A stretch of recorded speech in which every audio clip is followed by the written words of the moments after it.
Hello नमस्कार दोस्तों, मैं हूं राजीव और आप देख रहे हैं झारखंड अपडेट। दोस्तों चलिए शुरू करते हैं झारखंड अपडेट के आज के इस सेशन को।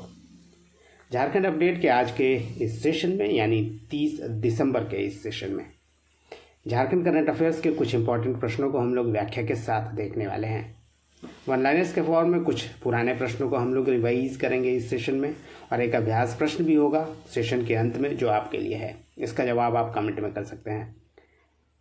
30 दिसंबर के इस सेशन का PDF आपको अवेलेबल करा दिया जाएगा टेलीग्राम चैनल पे।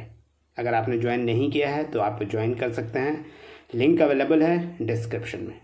तो आइए शुरुआत करते हैं आज के इस सेशन को, और सेशन की शुरुआत करते हैं लास्ट वीडियो के अभ्यास प्रश्न से।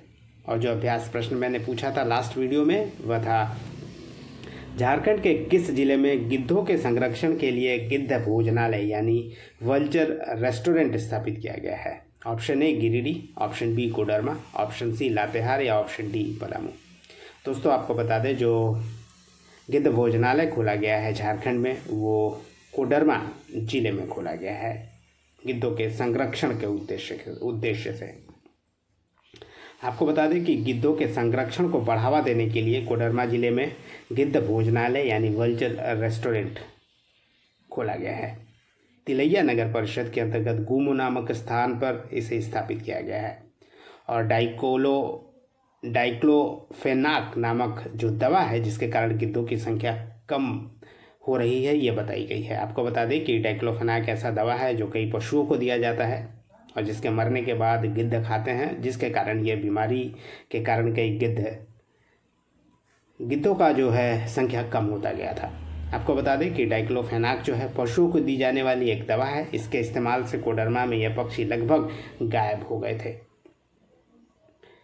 2 दशक से गायब होने के बाद इस इलाके में गिद्ध फिर से पिछले कुछ वर्षों में दिखने लगे हैं।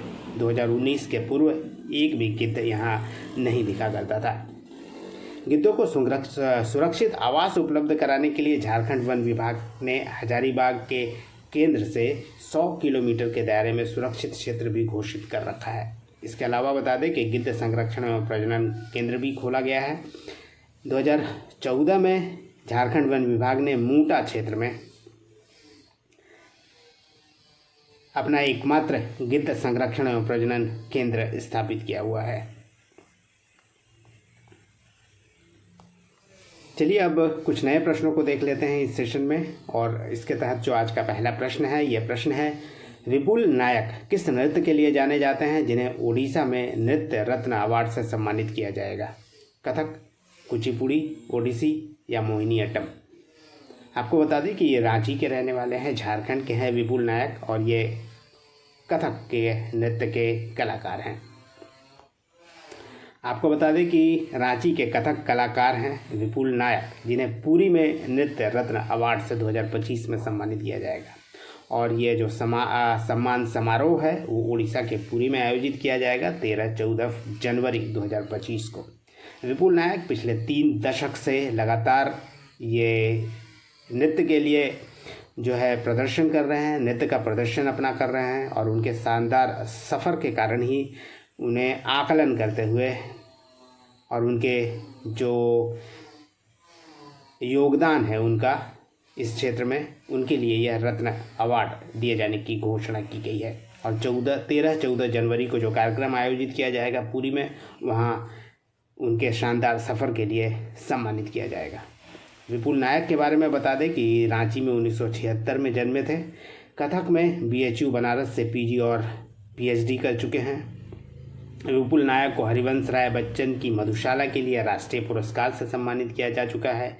इसके अलावा भिखारी ठाकुर राष्ट्रीय पुरस्कार से भी उन्हें सम्मानित किया गया है। इसके अलावा झारखंड रत्न सम्मान, आखर सम्मान जैसे कई राष्ट्रीय अंतर्राष्ट्रीय पुरस्कार से विपुल नायक को उनके कथक के लिए पुरस्कृत किया जा चुका है, और यह एक प्रसिद्ध कथक कलाकार हैं।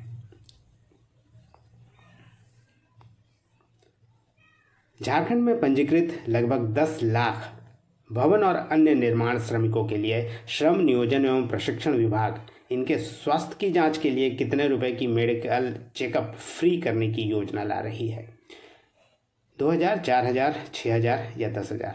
आपको बता दें 4,000 रुपये का जो मेडिकल फ्री चेकअप होगा वैसे लोगों को जो भवन और अन्य निर्माण श्रमिक हैं। और झारखंड सरकार ऐसी योजना बहुत जल्द लाने जा रही है। इसके बारे में थोड़ा डिटेल में जान लीजिए। आपको बता दें कि झारखंड में जो पंजीकृत 9.65 लाख यानी लगभग 10 लाख से अधिक भवन और अन्य निर्माण श्रमिक हैं, यानी building and other construction workers हैं, उनके लिए 15 से अधिक बीमारियों की जांच के लिए बीओसी हेल्थ कार्ड बहुत जल्द बनाए जाने का निर्णय लिया गया है। श्रम नियोजन एवं प्रशिक्षण विभाग इनके स्वास्थ्य जांच के लिए भी नई योजना बहुत जल्द लाने जा रही है। और जो भी कार्ड में पंजीयन कराएगा यानी हेल्थ कार्ड पंजीयन कराएगा उसके लिए 4,000 रुपये तक का मेडिकल टेस्ट फ्री होगा, यानी मेडिकल चेकअप फ्री किया जाएगा building and other construction workers को जो झारखंड के हैं। इसमें सबसे ज़्यादा कार्ड हजारीबाग ज़िले में बनाया जाएगा, क्योंकि वर्तमान में श्रम विभाग के जो श्रमाधान पोर्टल है उसमें बीओसी श्रमिकों की संख्या है लगभग 10 लाख, जिसमें से सबसे ज़्यादा श्रमिक जो हैं हजारीबाग ज़िले में रजिस्टर्ड हैं जो बीओसी वर्कर हैं, और सबसे कम बीओसी जो रजिस्टर्ड हैं वो जामताड़ा ज़िले में हैं। इसके अलावा ये जो वर्कर्स हैं जो बीओसी वर्कर्स हैं इनके बारे में आपको बता दें कि झारखंड सरकार कई योजनाएं इनके लिए पहले ही ला चुकी है, उन्हें कई तरह का लाभ भी मिल रहा है। वो क्या क्या है उसे भी जान लीजिए। वर्तमान में श्रम विभाग में पंजीकृत श्रमिकों को मिलने वाली जो सरकारी लाभ हैं उनमें आपको बता दें कि वर्तमान में 10 से अधिक योजना का लाभ उन लोगों को दिया जा रहा है। इसमें चिकित्सा से जुड़ी 2 योजनाएं भी शामिल हैं, जैसे कि चिकित्सा प्रतिपूर्ति यानी मेडिकल रीइंबर्समेंट और चिकित्सा सहायता योजना शामिल है। चिकित्सा सहायता में जो रजिस्टर्ड श्रमिक हैं उन्हें 5 या इससे अधिक कार्य दिवसों तक अस्पताल में भर्ती रहने पर 40 कार्य दिवस के समतुल्य उन्हें न्यूनतम मजदूरी देने का प्रावधान है। वहीं चिकित्सा प्रतिपूर्ति योजना यानी रीइंबर्समेंट मेडिकल रीइंबर्समेंट योजना में कैंसर, हृदय रोग जैसे कई गंभीर बीमारियों का इलाज इस योजना के तहत इन बीओसी वर्कर्स का किया जाता है। इसके अलावा बीओसी वर्कर्स को मिलने वाली अन्य योजनाओं के बारे में भी थोड़ा जान लेते हैं। इन्हें और भी कई तरह की योजनाओं का लाभ दिया जाता है, जैसे श्रमिक औजार सहायता उन्हें उपलब्ध कराया जाता है, साइकिल सहायता है, झारखंड निर्माण कर्मकार मृत्यु एवं दुर्घटना सहायता, मेधावी पुत्र एवं पुत्र छात्रवृत्ति, मातृत्व और प्रसूति, अंत्येष्टि सहायता, विवाह सहायता, निर्माण श्रमिक सेफ्टी किट सहित पेंशन, निःशक्तता पेंशन योजना, परिवार पेंशन के साथ अनाथ पेंशन योजना जैसी कई सारी योजनाएं हैं जो बीओसी वर्कर्स को झारखंड सरकार के द्वारा उपलब्ध कराया जा रहा है। प्रश्न नंबर 3 है, झारखंड पब्लिक सर्विस कमीशन यानी जेपीएससी के चेयरमैन के पद पर वर्तमान में कौन पदस्थापित है? Professor Jamal Ahmad, professor enema Hansda, Nilima Kerketta या उपरोक्त में से कोई नहीं। दोस्तों आपको बता दें अभी के हिसाब से अभी कोई भी जेपीएससी का अध्यक्ष नहीं है। नीलिमा केरकेट्टा जो कि पहली महिला थी जेपीएससी के अध्यक्ष के तौर पर, वो रिटायर हो गई है सितंबर में, और वर्तमान में कोई भी जेपीएससी का अध्यक्ष नहीं है। आपको बता दें कि जेपीएससी की पहली महिला अध्यक्ष डॉक्टर मेरी नीलिमा केरकेट्टा 21 अगस्त 2024 को अपने पद से रिटायर हो गई है। दोस्तों 21 अगस्त को वो रिटायर हो गई है, 21 अगस्त 2024 को, और उसके बाद से 22 अगस्त से ये पद अभी तक खाली है। किसी को भी जेपीएससी के अध्यक्ष के पद पर अभी तक नियुक्ति नहीं की गई है, जबकि जेपीएससी में फ़िलहाल 3 सदस्य हैं, professor Ajita Bhattacharya, professor enema Hansda और प्रोफेसर जमाल अहमद। इसके अलावा आपको बता दें कि प्रशासनिक अधिकारी रही हैं आईएएस सेवानिवृत्त नीलिमा केरकेट्टा, जो कि जेपीएससी की अध्यक्ष बनाई गई थी सितंबर 2022 में, और 62 वर्ष की उम्र कंप्लीट कर चुकी थी, अतः उनका जो कार्यकाल है वो समाप्त हो गया है।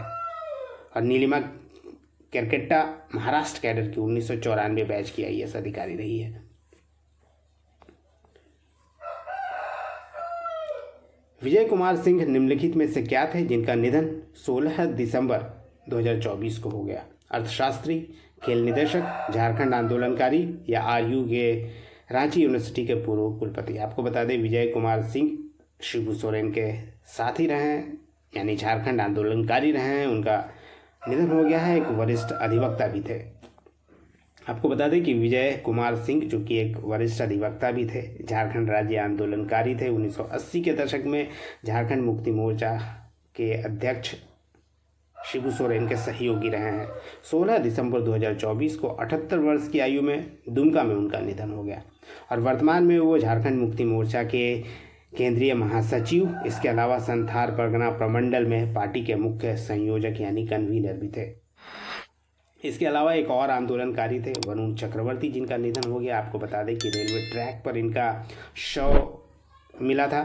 ये भी झारखंड राज्य के लिए आंदोलन कर चुके हैं, आंदोलनकारी थे और इनका शव सरायकेला खरसावां जिले के कांड्रा चांडिल स्टेशन के नज़दीक कांड्रा थाना अंतर्गत रेलवे ट्रैक पर मिला था और इन्हें झारखंड आंदोलनकारी के रूप में पेंशन भी मिल रहा था।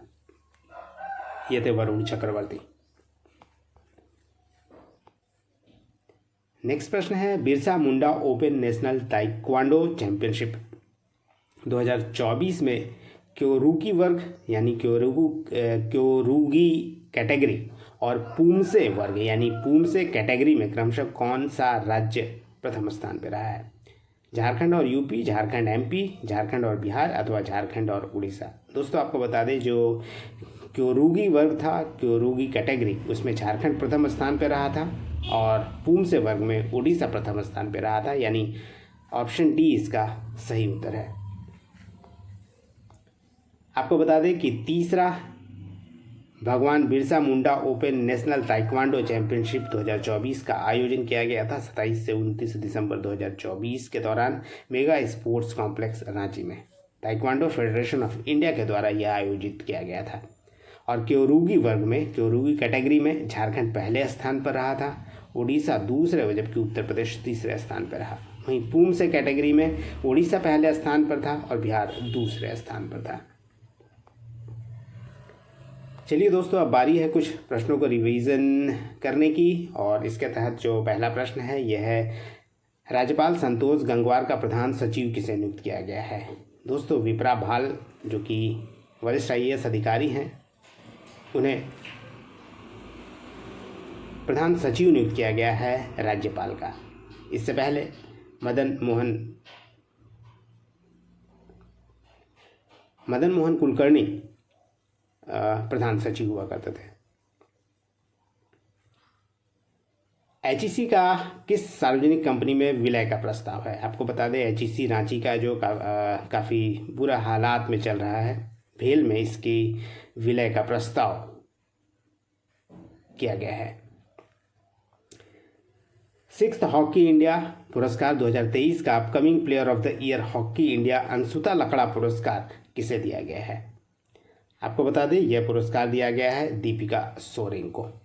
इसके अलावा आपको बता दें सलीमा टेटे को best player of the year का अवार्ड दिया गया था। सलीमा टेटे को, जो कि एक वरिष्ठ हॉकी की खिलाड़ी है, और उन्हें भी 6th हॉकी इंडिया पुरस्कार दिया गया है और सलीमा टेटे को best player of the year women का पुरस्कार दिया गया था।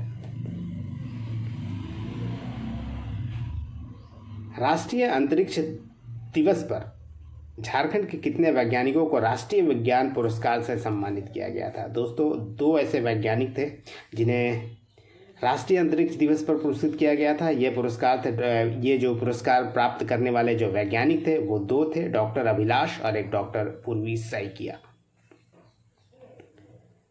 पलामू टाइगर रिजर्व में कुल तेंदुओं की संख्या कितनी है? आपको बता दें तेंदुओं की संख्या जो है वो लेपर्ड की संख्या 51 है।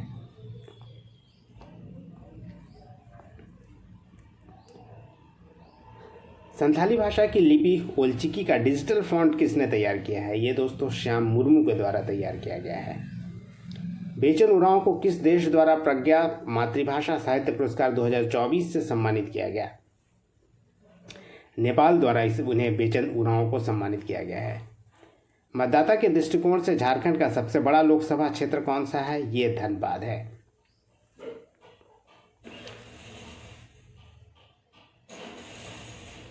झारखंड के किस विश्वविद्यालय में 2 दिवसीय ग्लोबल हेरिटेज कॉन्क्लेव का आयोजन किया गया? ये आयोजन दोस्तों डॉक्टर श्यामा प्रसाद मुखर्जी यूनिवर्सिटी में रांची में किया गया।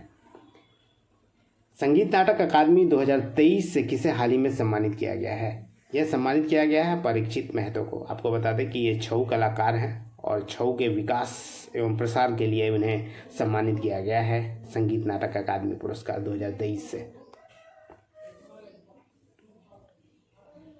झारखंड के नवनियुक्त राज्यपाल संतोष गंगवार को किसने पद व गोपनीयता की शपथ दिलाई? Justice SN. प्रसाद द्वारा पद व गोपनीयता की शपथ दिलाई गई थी झारखंड के नवनियुक्त राज्यपाल को।